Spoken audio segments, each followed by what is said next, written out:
Hello dear student, कैसे हैं आप लोग? उम्मीद करते हैं सब अच्छे होंगे।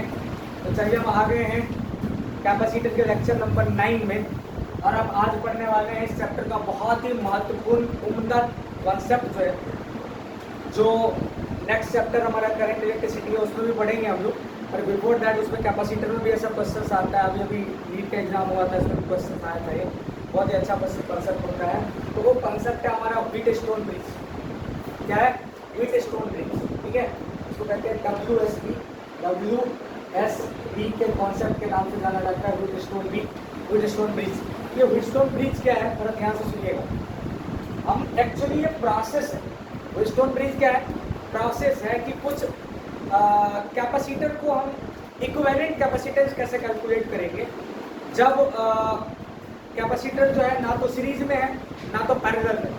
जनरली क्या होता है, अभी तक जो हम पढ़ रहे थे, अगर कैपेसिटर सीरीज में है तो इक्विवेलेंट कैपेसिटेंस का फॉर्मूला होता है 1/C1 + 1/C2 + 1/C3 + होता था। ओके, एंड जब पैरेलल में क्या होता था, C1 + C2 + C3 ऐसे करते था। मिक्स कॉम्बिनेशन में था तो हम उसको सीरीज में पैरेलल में करते थे। मिक्स कॉम्बिनेशन का ही पार्ट है व्हीटस्टोन ब्रिज। तो व्हीटस्टोन ब्रिज क्या है कि मतलब समझिए कि कुछ कैपेसिटर इस प्रकार से अरेंज है, इस प्रकार से अरेंज है, ना कि वो सीरीज में है ना तो वो पैरेलल में, पर कुछ वो ऐसे कंडीशंस को फॉलो करता है। अगर ये कंडीशंस पे आ जाए तो हम क्या कर सकते हैं, उसको आसानी से हम अनबैलेंस ब्रिज को हम बैलेंस करके उसका इक्विवेलेंट रेजिस्टेंस को कैलकुलेट कर सकते हैं। नहीं समझ में आ रहा बात? ध्यान से समझिएगा। जैसे कि कुछ इस प्रकार का क्वेश्चन है हमारे पास में, देखिए यहाँ पे एक जो है कैपेसिटर कुछ ऐसे लगा हुआ है, एक कैपेसिटर कुछ ऐसे लगा हुआ है, ठीक है, और एक कैपेसिटर कुछ इस तरह से है, और ये जो है एक कैपेसिटर कुछ इस प्रकार से है। चलेगा? देखिए यहाँ से ये मान लीजिए C1 है, ये C2 है, ये C3 है और ये C4 है। चलेगा? और इस बीच में जो है एक कोई कैपेसिटर लगा हुआ है। लाइक कैपेसिटर भी हो सकता है, कुछ भी हो सकता है। यहाँ पे एक कैपेसिटर ये भी C5 लगा हुआ है। चलेगा नहीं चलेगा? ध्यान से सुनिए। और इसको हमने क्या कर दिया थी, एक बैटरी से कनेक्ट कर दिया है, बैटरी से कनेक्ट किया। अब जो इसमें से चार्ज जो जाएगा, चार्ज फ्लो करेगा, तो सबसे पहले ये चार्ज जो है, कुछ चार्ज सपोज Q1 इधर जाएगा, कुछ चार्ज Q2 इधर जाएगा ना। तो ठीक है, यहाँ पे ये तो समझ में आ गया कि दोनों पैरेलल है। इसलिए यहाँ से जाने के बाद चार्ज फिर से डिवाइड हो गया इस दोनों में, Q1 गया तो Q3 Q4 हो जाएगा, होगा ना। ये चार्ज यहाँ जाने के बाद ये भी डिवाइड हो जाएगा, फिर यहाँ से नेक्स्ट चार्ज निकल जाएगा। मतलब अगर सीरीज में होता तो एक ही सेम चार्ज फ्लो करता, पैरेलल में होता तो दो चार्ज फ्लो कर रहा है तो दोनों को आसानी से निकाल लेते हैं। अभी कोई तरीका ही नहीं है कि सीरीज और पैरेलल में इसको कैसे निकालेंगे, कैसे कैलकुलेट करेंगे। बोला ना, आसान है क्या? नहीं आसान। तो समझिए थोड़ा ध्यान से, गौर से सुनिएगा। ये टर्मिनल है A, ये टर्मिनल है B, ये टर्मिनल है C, और ये क्या है? D। ABCD के टर्मिनल है, जिसमें क्या है, देखिए आपको C1, C2, C3 और C4 जो है, चार वो कैपेसिटर का ये आर्म है। कितना आर्म क्या है? आर्म है, चार वो आर्म है। और इस बीच में एक कैपेसिटर और लगा हुआ है। दो आर्म ये है हमारा, और दो आर्म जो है आपके हो गए इधर से, टोटल 4 आर्म हो गए मेरे हेड में, और आपके हेड में एक और कैपेसिटर लग गया है। आपको बात समझ में आ रही है? इस प्रकार का है ये। इसको कहते हैं जी, ये आपको फॉर्म कर रहा है व्हीटस्टोन ब्रिज को। क्या जी? ये क्या है हमारा? इसको कहते हैं अनबैलेंस। क्या कहते हैं जी? अनबैलेंस व्हीटस्टोन ब्रिज कहते हैं। इसको कहते हैं अनबैलेंस व्हीटस्टोन ब्रिज कहते हैं। C1, C2, C3, C4। चलेगा नहीं चलेगा? हम चाहें तो इसका नाम कुछ इस प्रकार से भी दे सकते हैं। इसका नाम P दे देते हैं, इसका नाम Q दे देते हैं, इसका नाम R दे देते हैं। तो इसको R दे दो, इसको क्या दे दो? S दे देते हैं। इसको R और इसको S दे देते हैं। चलेगा नहीं चलेगा? तो सपोज अपने पास मानिए कि PQRS जो है, चार वो क्या है जी? आर्म है कैपेसिटेंस का, चार वो आर्म है कैपेसिटेंस का, जो क्या बना रहा है जी? एक व्हीटस्टोन ब्रिज बना रहा है। इस देखो ना यहाँ पे एक प्रकार के ब्रिज कहते हैं, व्हीटस्टोन ब्रिज बना रहा है। अब हम चाहते हैं कि इसको बैलेंस करना है। क्या करना है? बैलेंस करना है। तो इस कैपेसिटर, इस वाला टर्मिनल के थ्रू, कैपेसिटर नंबर 5 के थ्रू जो है करंट को जीरो करना पड़ेगा। क्या करना पड़ेगा? जीरो करंट करना पड़ेगा, यानी कि इस B का और D का पोटेंशियल क्या हो जाएगा? सेम करना पड़ेगा, सेम पोटेंशियल करेंगे। जब सेम पोटेंशियल कर देंगे तो पोटेंशियल डिफरेंस कितना हो गया? जीरो। तो V बराबर IR में D का वैल्यू जीरो हो गया, तो करंट का भी मान कितना हो जाएगा? जीरो हो जाएगा। क्या समझे जी? तो यहाँ पे देखिए जी, इस बात को लिख सकते हैं, देखिए यहाँ पे hair P Q R and S, P Q R and S are four arms of a arm of capacitors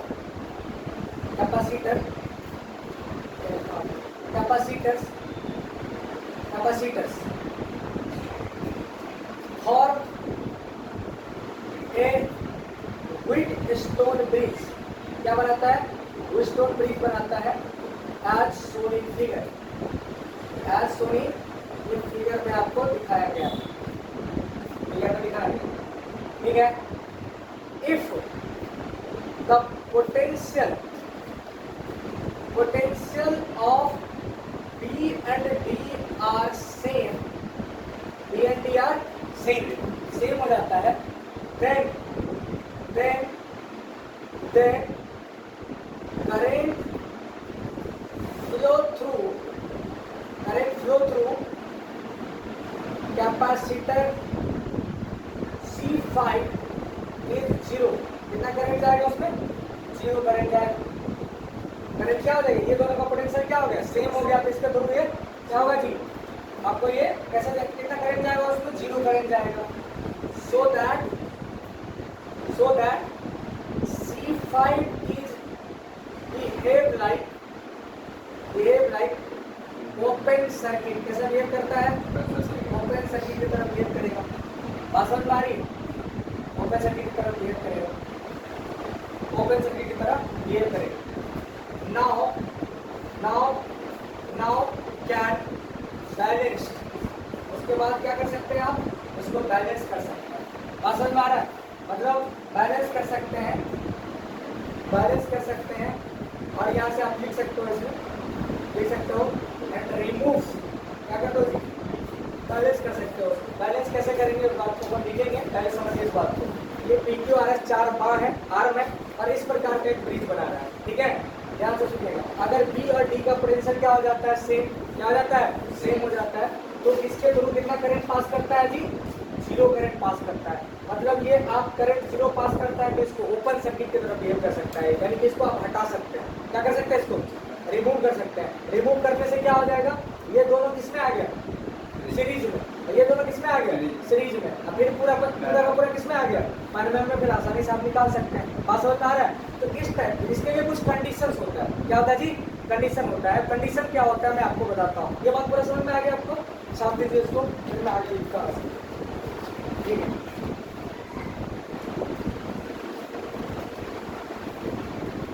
now condition है, कंडीशन फोर बैलेंसिंग द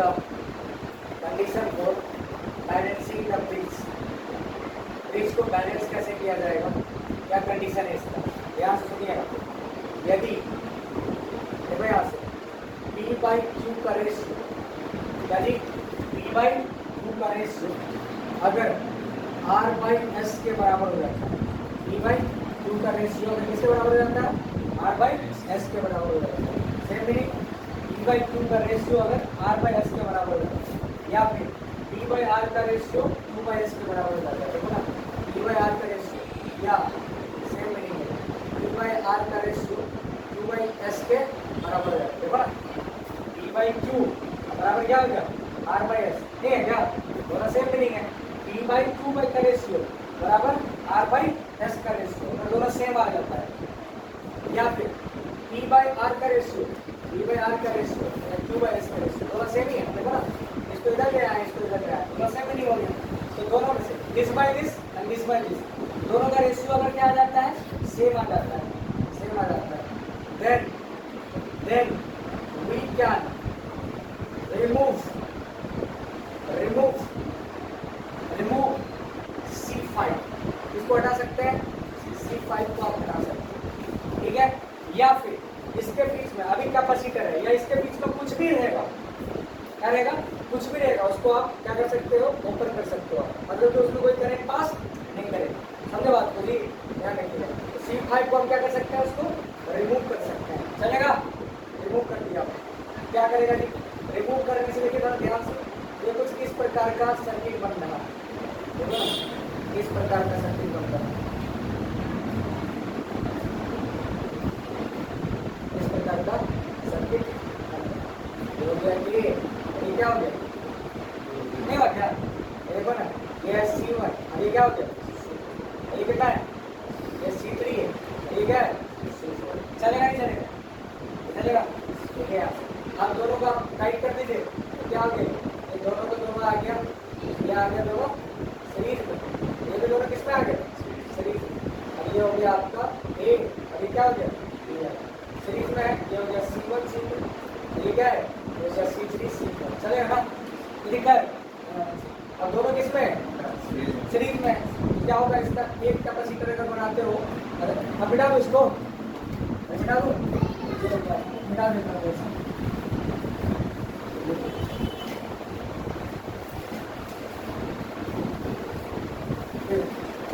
यहाँ से हम क्या कर सकते हैं, अब जो है यहाँ से हम बात करें तो अगर एक कैपेसिटर इसको बना दिया आप इसको भी हमने एक कैपेसिटर बना दिया तो क्या बन जाएगा, अरे 1/C डिवाइड हुआ ना, दोनों का प्रोडक्ट बाय दोनों का सम, दोनों सीरीज में होता है तो पता है ना जी, 1/C divide equals to 1/C1 plus 1/C2, LCM लेंगे तो C1 C2, ये हो गया C1 प्लस C2, इसका रेसिप्रोकल लेंगे तो C1 C2 bye C1 plus C2, तो क्या आ जाएगा, ये हो गया C1 C2 bye C1 plus C2, चलेगा।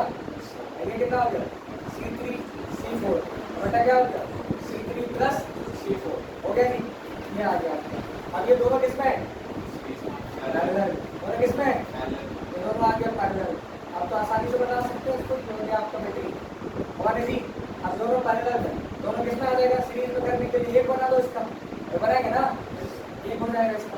अब ये हो गया बैटरी इसका, एक करेंगे तो कितना हो गया 20 प्लस 20, क्योंकि दोनों पैरेलल है, दोनों पैरेलल है।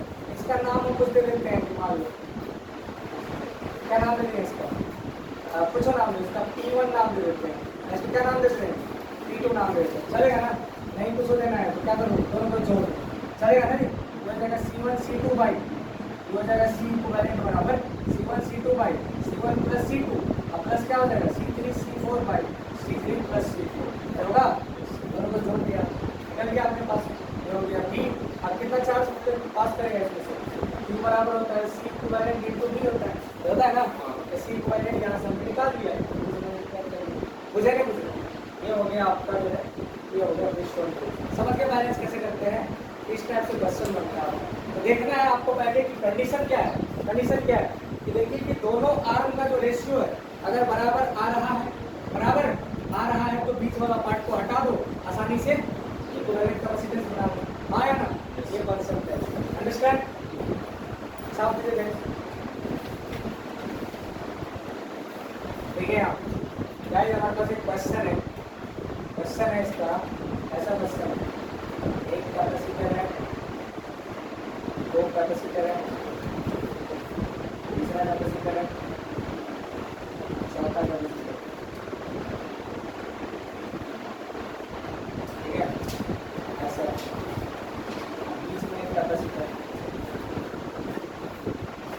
ये 8 है, ये 4 है, 8 माइक्रोफैराड है, 4 माइक्रोफैराड, ठीक है, ये जो आपका 10 माइक्रोफैराड है, ये 2 माइक्रोफैराड,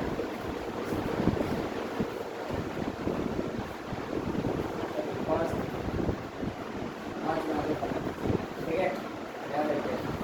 ये जो है आपका 8 माइक्रोफैराड, इसको हमने कनेक्ट कर दिया कितना से, एक बैटरी, जो बैटरी कितना का है 12 वोल्ट का, ठीक है, from sonic figure, from sonic figure, find charge flow through, charge flow through,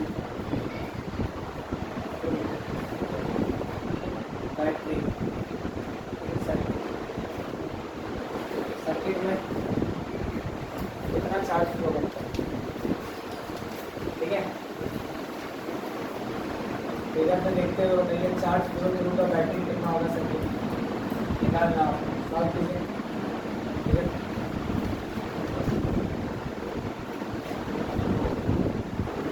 देखिए इसमें 4 को आर्म दिख रहा है अपने को गाइस, एक को बीच में दिख रहा है, ये दिख रहा है। देखते हैं अपन, हम दोनों का रेशियो, ये दोनों का रेशियो क्या आना चाहिए, इक्वल आना चाहिए। अगर आता है तो स्टोन फ्रीज को फॉलो करेगा, ठीक है। यहाँ पर तो 8/4 जो है 10/5 के बराबर है क्या, तो 4 दूना 8 और 2 पंचे 10, 2 बराबर क्या है 2 है। मतलब ये फॉलो कर रहा है ना जी, फॉलो विद स्टोन फ्रीज। वो स्टोन फ्रीज को क्या कर रहा है, फॉलो कर रहा है। इसका मतलब क्या करेंगे अपन, इसका मतलब है हम इसको क्या करेंगे, हटा देंगे ना। इसका मतलब हटाने के लिए क्या बच गया, एक को बच गया 8 वाला, एक को बच गया ये हो गया 10, ये सब है, ये हो गया बैटरिया के साथ में, ये हो गया आपका 8, ये हो गया आपका 4, ये कितना है 10, ये हो गया, नहीं आया क्या। तो क्या करेंगे बताओ जरा, ये 8 4 क्या है, दोनों सीरीज में, तो सीरीज का इसको एक बना देते हैं, इसको भी हमने एक बना देंगे। अभी तुरंत बोल रहे थे दोनों का प्रोडक्ट बता, दोनों का क्या हो जाएगा, सब हो जाएगा। ये हो गया 32/12, अरे वाह, ये कितना हो जाएगा 10 × 5 बट्टा कितना हो जाएगा 10, ये हो गया 50/12, नहीं हुआ क्या, मतलब हम दोनों किसमें पैरेलल में एक बना देते हैं, बना देते हैं ना। ये हो गया सी इक्विवेलेंट क्या हो गया दोनों का पैरेलल में, आगे सम हो जाएगा 32/12 प्लस 50/12 कितना आ जाएगा 60 हो जाएगा। इससे 12 पंचे 60, 32 पंचे 32 × 5 क्या हो जाएगा 15 14 60, 4 गुणे कितना आ गया 50, ये हो गया सी इक्विवेलेंट। आया कि नहीं आया।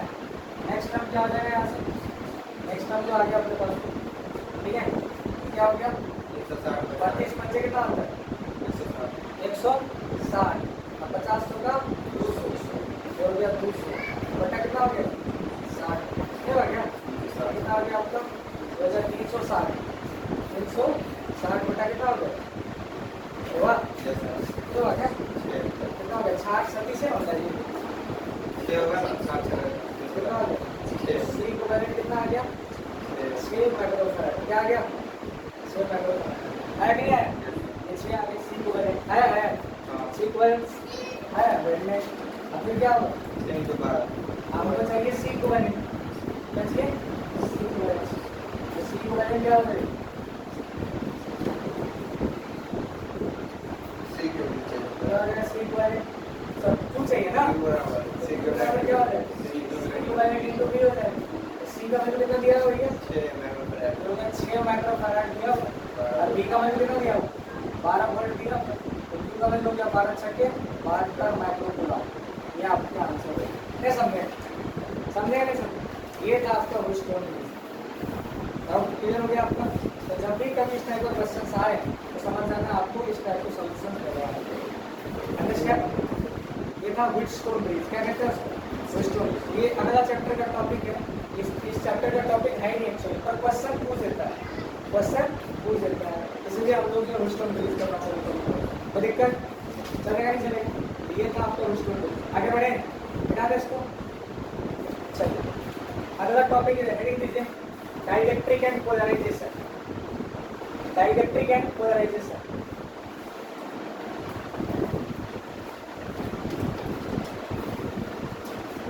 Dielectric and polarization, dielectric and polarization.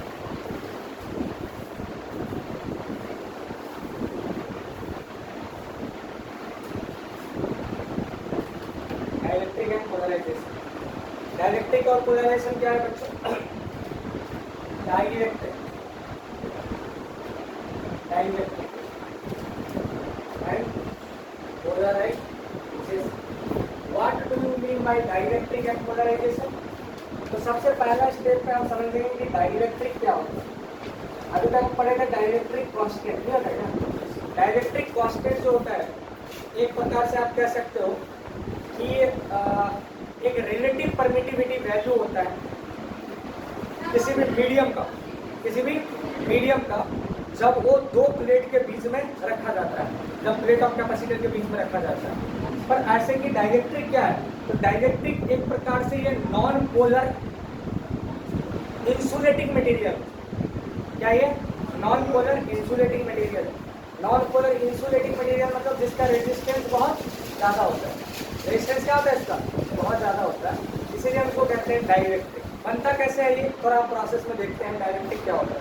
तो हम लिख सकते हैं it is non polar, it is non polar high resistance material. क्या कहते हैं उसको, हाई रेजिस्टेंस या इंसुलेटिंग मटेरियल जो होता है उसको हम लोग क्या कहते हैं, मटेरियल होता है कॉल्ड डाइलेक्ट्रिक। बात समझ में आ रहा है, डाइलेक्ट्रिक कहलाता है, ठीक है। और इसका जो दूसरा परिभाषा हम बोल सकते हैं, it is the relative permittivity value, it is the relative permittivity value of the material when it is placed between the plate of capacitor, between the plates of capacitor. So it is the relative permittivity value of material when it is placed between the plates of capacitor. जब वो capacitor के plate के बीच में डाला जाता है, ये plus है और ये माइनस है। जब इसके बीच में ये डाल दिया, ये डाल दिया, ये जो आपने डाल दिया, ये क्या है जी आपका, इसको कहते हैं डाइलेक्ट्रिक। क्या कहते हैं, अभी तक हम पढ़ रहे थे बीच में खाली था हमारा, प्लेट के बीच में कुछ नहीं था, अभी बीच में हमने क्या डाल दिया, डाइलेक्ट्रिक। इसका कुछ ना कुछ वैल्यू होता है कि इसको हम लोग कहते हैं एप्सिलॉन आर। मसलन नारी ये क्या होता है जी, किसका वैल्यू होता है, एप्सिलॉन आर का होता है। बताइए, हमने बताया था वाटर में के का वैल्यू कितना होता है, 81 होता है। कुछ भी याद नहीं आप लोग, 81 होता है, हमने नहीं। बताइए बताइए आप, क्लास के लिए कितना होता है, 5 से लेके 8 के बीच में, 5 से लेके 8 के बीच में होता है। जनरली 5 यूज करता है। किसके लिए है ये हो गया आपके वाटर के लिए। ये किसके लिए है, ये ग्लास के लिए। और एयर के लिए कितना होता है, एयर के लिए 1 होता है, एयर के लिए 1 होता है। वैक्यूम में भी कितना होता है, 1 ही होता है। पर यही ये का वैल्यू इनफाइनाइट हो जाता है, ये किसके लिए होता है। सारा वैल्यू हमने दिखाया था, इसलिए दिखाया था क्या, याद होना चाहिए, नहीं तो फिर अच्छा खासा बनता हुआ क्वेश्चन भी आपसे नहीं बनेगा। ध्यान रखिए, समझे भैया, ध्यान रखना इस बात पे। छापिए छापिए छापिए छापिए, जल्दी छापिए।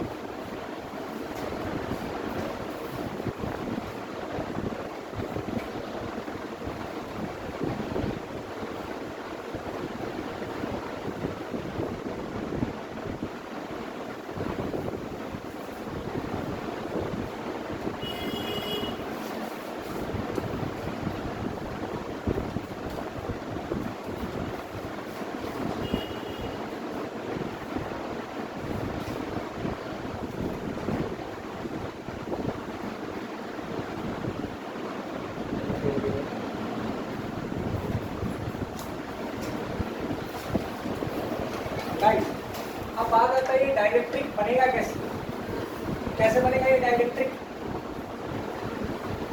डाइलेक्ट्रिक फॉर्म कैसे होगा, कैसे समझेंगे। कैसे बोल दिया हमने कि नॉन पोलर मटेरियल होता है, हाउ वी से नॉन पोलर मटेरियल।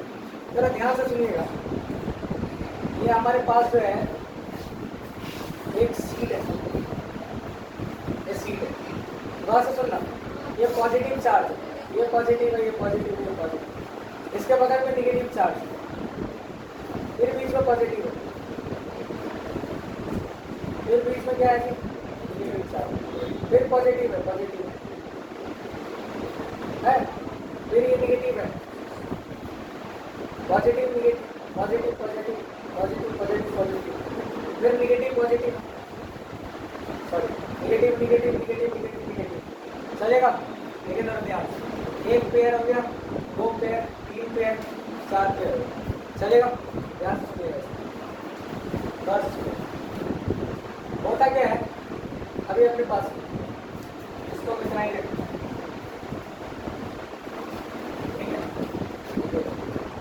1 2 3 4, 1 2 3 4 हो गया। सुनिए थोड़ा ध्यान से, ये पॉजिटिव और निगेटिव जब एक साथ होता है तो बॉन्ड बनाता है, और बनाता है ना। पॉजिटिव निगेटिव में क्या करेगा, बॉन्ड बनाएगा, अट्रैक्शन करेगा। ये दोनों मिलकर बॉन्ड बनाता है, बॉन्ड बनाएगा, तो बॉन्ड बनाया ना। लेकिन क्या होता है, ये पॉजिटिव निगेटिव में बॉन्ड बनाता ही है, पर ये भी पॉजिटिव साथ चार्ज इसके साथ में इन्फ्लुएंस करेगा। ये पॉजिटिव निगेटिव में बॉन्ड बनाया है ना जी, ये पॉजिटिव निगेटिव बॉन्ड बनाया है यहाँ पे, ये पॉजिटिव निगेटिव बॉन्ड बनाया है, गौर से सुनना, पॉजिटिव निगेटिव बॉन्ड बनाया है, ये पॉजिटिव निगेटिव बॉन्ड बनाया है ना, बनाया पॉजिटिव निगेटिव बॉन्ड बनाया है, चलेगा। लेकिन क्या होगा, ये पॉजिटिव निगेटिव बॉन्ड बना करके न्यूट्रल नहीं हुआ। अब ये न्यूट्रल, ये दोनों बॉन्ड तो बना लिया, पर ये चार्ज इसके साथ भी तो इंटरेक्ट करेगा कि नहीं करेगा। क्या किया, इंटरेक्ट करके ये प्लस माइनस एक बॉन्ड करके इसको डिफ्यूज कर दिया। क्या कर दिया, इसको डिफ्यूज कर दिया। मतलब कि अब ये चार्ज पूरा का पूरा कंप्लीटली न्यूट्रलाइज हो गया। पहले पोलर था, पोलर समझते हैं ना, जहाँ पे पॉजिटिव निगेटिव होता है चार्ज होगा, नॉन पोलर मतलब कोई चार्ज नहीं होगा, कोई चार्ज नहीं होगा, न्यूट्रलाइज कर दिया। हुआ क्या, यानी कि ये जो पूरा का पूरा जो था इसको न्यूट्रलाइज कर दिया पूरा का पूरा। देख रहे हो, इसको क्या कर दिया, न्यूट्रलाइज कर दिया ना। अब बच क्या गया, प्लेट में एक जो है, ध्यान से सुनिएगा, ऊपर में वो चार्ज बच गया है यहाँ पे, मैं बच गया क्या, अरे बचा ना, और नीचे में वो निगेटिव चार्ज यहाँ पे बच गया, बचा। बाकी के जो ये जो मटेरियल है पूरा का पूरा क्या हो गया कि नॉन पोलर। इसको कहते हैं इफेक्टिव चार्ज। क्या कहते हैं इसको, इफेक्टिव चार्ज कहते हैं। इसको भी क्या कहते हैं, इफेक्टिव कहते हैं, ये समझे। और इसको क्या कहेंगे जी, नॉन इफेक्टिव चार्ज। इसको क्या कहते हैं, नॉन इफेक्टिव चार्ज कहते हैं। समझे बात को, ये हो गया आपका इफेक्टिव चार्ज, ये हो गया नॉन इफेक्टिव चार्ज। यानी कि ये हो गया पोलर और ये क्या हो गया, नॉन पोलर हो गया। ये क्या हो गया, इसको कहेंगे हम लोग नॉन पोलर मॉलिक्यूल। क्या कहेंगे इसको, नॉन पोलर। समझे, पोलर सी नॉन पोलर। नॉन पोलर मतलब क्या, जिसमें कोई पोल नहीं होगा, कोई चार्ज नहीं है, ये हो गया नॉन पोलर मटेरियल कहते हैं। समझे, ये हो गया नॉन पोलर। अब बीच में क्या हो गया, पूरा का पूरा न्यूट्रल बॉडी बन गया। इसी को हम लोग कहते हैं डाइइलेक्ट्रिक। क्या कहते हैं इसको, डाइइलेक्ट्रिक। चलेगा, इसका भी फॉस्फेट होगा। ये जो चार्ज आया, ये चार्ज किसके वजह से आया, इसको कहते हैं इंड्यूस्ड चार्ज। क्या कहते हैं उसको, इसको कहते हैं इंड्यूस्ड चार्ज, इसको इंड्यूस्ड चार्ज कहते हैं। समझे, यानी कि ये हो गया माइनस, इसलिए इसको कहते हैं माइनस सिग्मा बी। क्या कहते हैं इसको, माइनस सिग्मा बी। इसको क्या कहते हैं, माइनस सिग्मा बी कहते हैं। अंडरस्टैंड। अब देखिए, जैसे इसको दो प्लेट के बीच में आपने डाल दिया, दो प्लेट यहाँ पे हो गई, ये प्लस में है, ये हो जाएगा माइनस सिग्मा, ये क्या हो जाएगा प्लस। ठीक है, दो प्लेट के बीच में आपने डाल, कोई परेशानी। ये हो गया कैपेसिटर और बीच में आपने डाल दिया डाइलेक्ट्रिक। नहीं समझे, तो ये हो गया आपका parallel plate capacitor with dielectric. क्या हो गया जी, parallel plate capacitor with dielectric. लेकिन हुआ क्या इस घटना में, आपने एक चीज और नोटिस नहीं किया।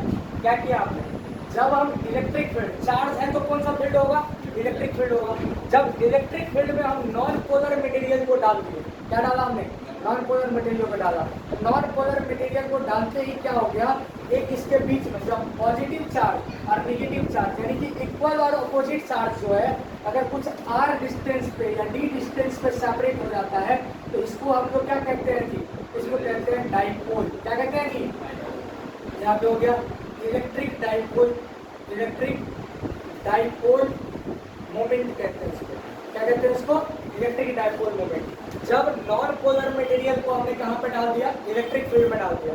इलेक्ट्रिक फील्ड में डालने से क्या हो गया, यहाँ पे देखिए ना एक डाइपोल इंड्यूस्ड हो गया। डाइपोल किसको कहते हैं, जब इक्वल और अपोजिट चार्जेस अगर आर डिस्टेंस पे सेपरेट हो जाए तो उसको हम इलेक्ट्रिक डाइपोल कहते हैं। और दोनों चार्ज में से एक और चार्ज को और बीच के सेपरेशन को अगर हम मल्टीप्लाई कर देते हैं तो उसको क्या कहते हैं, डाइपोल मोमेंट। क्या कहते हैं, डाइपोल मोमेंट कहते हैं। पढ़े थे हम लोगों ने, डाइपोल मोमेंट कहते हैं। तो दोनों चार्ज में से कोई भी एक चार्ज और उसको बीच को देखिए यहाँ पे, तो जब हम नॉन पोलर मटेरियल को इलेक्ट्रिक फील्ड में हम रखते हैं तो इसको रखने से क्या होता है जी, डाइपोल मोमेंट इंड्यूस्ड होता है। क्या होता है, डायपोल मोमेंट इंड्यूस होता है।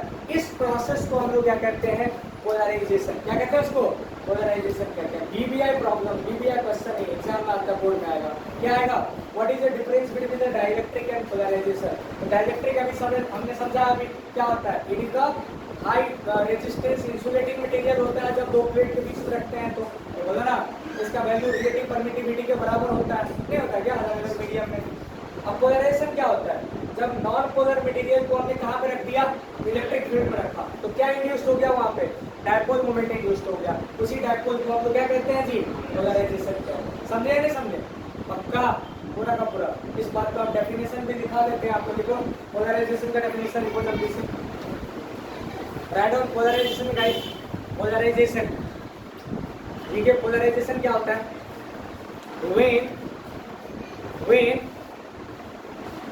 when non-polar material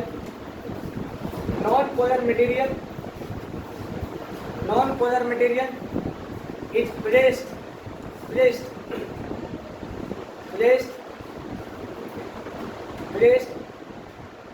in electric field,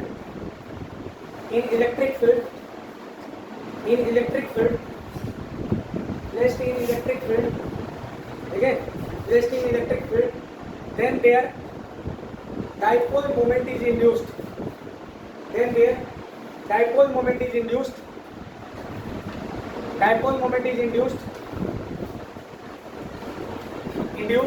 that process is known as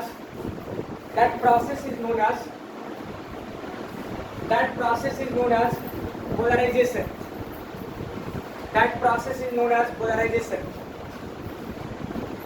That process is known as polarization.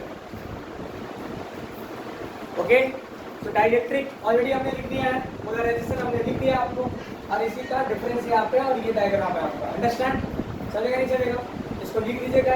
फिर इसके बाद जो है कल हम लोग पढ़ेंगे, इस चैप्टर को हम करेंगे कल खत्म। कल पढ़ेंगे हम लोग parallel plate capacitor with dielectric क्या होता है, पहले हमने पढ़ा था विदाउट डाइलेक्ट्रिक, इसमें आता है 70A/D, और यहाँ पे आ जाएगा अपना, मतलब कि अब करेंगे हम लोग विद डाइलेक्ट्रिक क्या होगा, उसके साथ बाद हम लोग पढ़ेंगे अदर टाइप्स ऑफ कैपेसिटर, जो बचा हुआ हमारा सिलिंड्रिकल और स्फेरिकल कैपेसिटर, मतलब वो दोनों है, मतलब कि पूरे क्लास में हमारा ये कल खत्म हो जाएगा चैप्टर। तो 10 लेक्चर में पूरे कैपेसिटर को हम खत्म कर देंगे, ठीक है। चलिए इसी के साथ आज के लिए काफ़ी है, मिलते हैं अपन नेक्स्ट क्लास में, उसको छाप दीजिएगा।